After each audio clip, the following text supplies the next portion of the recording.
Seperti inilah antrian kendaraan baik mobil ataupun motor yang akan mengisi bahan bakar minyak di SPBU Pertamina di Jalan MT Haryono, Jakarta Timur. Bisa dilihat bahwa antrian kendaraan bahkan sampai ke Jalan Protokol MT Haryono dan menyebabkan kemacetan. Selasa 31 Maret sempat isu beredar soal kenaikan harga bahan bakar minyak. Sebagian masyarakat pun sempat termakan isu ini dan berbondong-bondong memadati pom bensin demi mendapatkan BBM dengan harga sebelum kenaikan. Seperti di SPBU kawasan Jalan MT Haryono, Jakarta Timur, sejumlah pengendara mengaku rela ikut-ikutan antre termakan isu kenaikan harga BBM. Betul, gila-gilaan harganya. Pendapat saya ya, tolong dilihat lagi ini ke pemerintahannya ya, jangan sampai membuat masyarakat atau warganya panik ya dengan adanya, karena ekonomi sekarang semakin riuh. Wah, kalau pendapatan sih mungkin kita agak lebih turun kali Mas ya kalau misalnya BBM naik ya.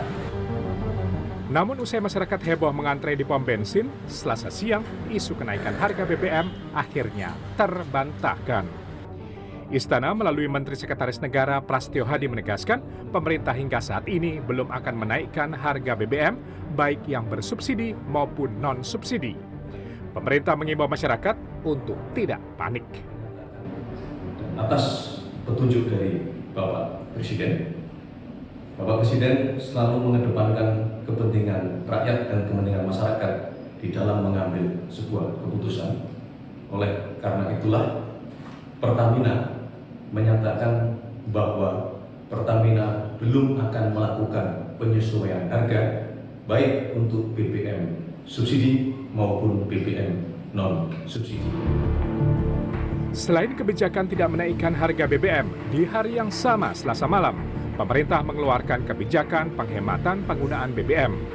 Kebijakan dengan nama transformasi budaya kerja yang lebih efisien ini salah satunya menerapkan skema bekerja dari rumah atau work from home.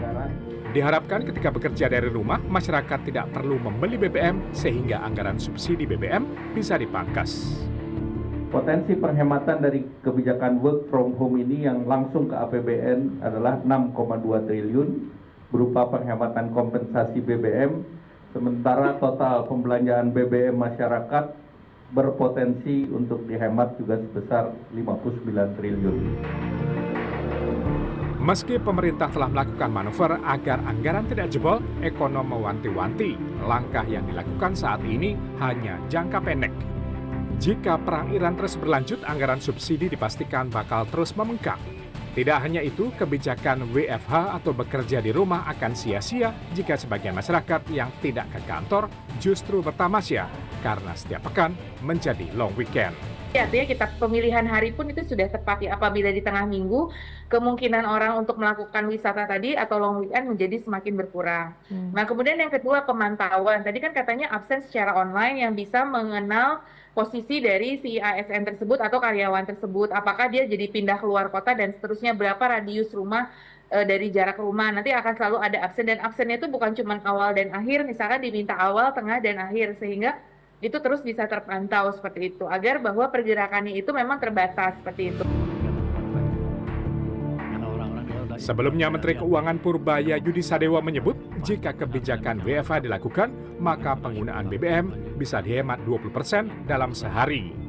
Selain kebijakan WFH sebagai langkah penghematan, pemerintah juga membatasi penggunaan kendaraan dinas sebanyak 50%. Berikutnya perjalanan dinas dalam negeri sebanyak 50%.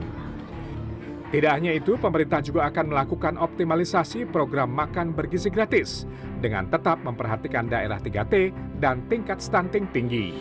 Tim Liputan CNN Indonesia.